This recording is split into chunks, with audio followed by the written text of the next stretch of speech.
All right, Sean, I'm pre-qualified and I know how much I can afford. Now what? Nice. Awesome news and congratulations. The market is definitely going to dictate what type of offer we will be making. Currently, we are in a seller's market, which means low inventory of available homes and high demand of buyers wanting those same homes. Oh, so this means I can put a lowball offer in and it'll get accepted?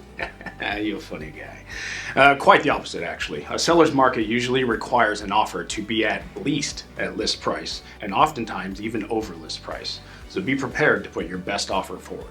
Okay, well, other than list price, is there anything I can do to make my offer stand out? Of course, there are a few things like being flexible on closing date, as some sellers need extra time for moving their items out.